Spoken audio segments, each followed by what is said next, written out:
अचानक से एक गेंदबाज बहुत ज़्यादा चर्चा में आ गए हैं। यह है पाकिस्तान के गेंदबाज उस्मान तारिक। वजह उनकी गेंदबाजी, क्योंकि बॉलिंग कराते हुए उनका हल्का सा रुकना, उसके बाद गेंद को फेंकना चर्चा का विषय बन गया है।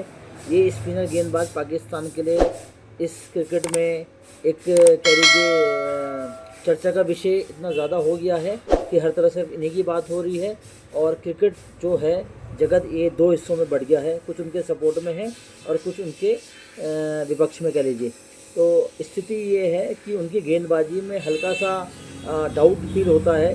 हालांकि अभी आईसीसी ने इसको आधिकारिक कोई इसमें घोषणा नहीं करी, लेकिन ये भी सच है कि लोग इनके एक्शन पे उंगलियां उठा रहे हैं।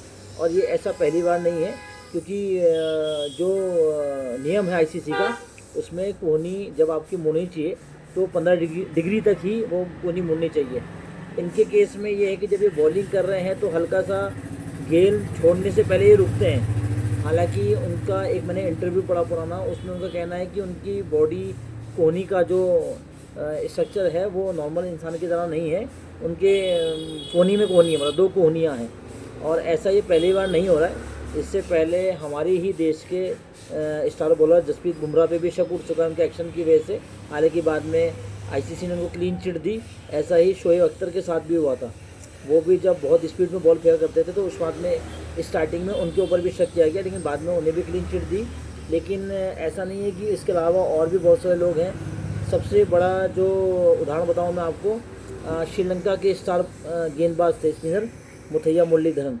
एक समय पे ऑस्ट्रेलिया में खेलते हुए उनके ऊपर भी बार बार शक किया गया और उनको क्या बोलते हैं, उनकी जो बॉलिंग थी उसको नो बॉल करार दिया गया।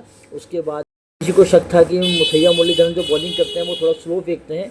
बाद में जब एक्सपर्ट की चेकिंग हुई, पता चला कि उनके शरीर में एक शारीरिक गड़बड़ी की वजह से वो नेचुरल था और उसके बाद उनको क्लीन चिट दे दी गई।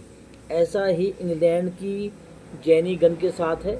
उनका भी कोहनी ज़्यादा लचीली टाइप की महसूस होती है और उन पर भी बार बार शक किया गया, लेकिन बाद में आईसीसी ने जो भी जांच होती है उसके बाद उनको भी क्लीन चिट दे दी गई। ऐसा ही मामला था साउथ अफ्रीका के एक बॉलर थे हमारे, योहान बोथा शायद योहान बोथा। बार बार उनको भी रिपोर्ट किया गया और बाद में उनके एक्शन पे काफ़ी शक हो रहे थे, उसके बाद उनको भी क्लीन चिट मिली। तो ऐसा होता रहा है। और पाकिस्तान के शहीद अजमल को तो एक बार सस्पेंड तक कर दिया गया है। शहीद अजमल जो थे उनको तो सस्पेंड तक कर दिया गया था उनके एक्शन की वजह से। बाद में उनको अपना एक्शन चेंज करना पड़ा। तो आप लोग बताइए, आप लोग क्या सोचते हैं इस बारे में। धन्यवाद।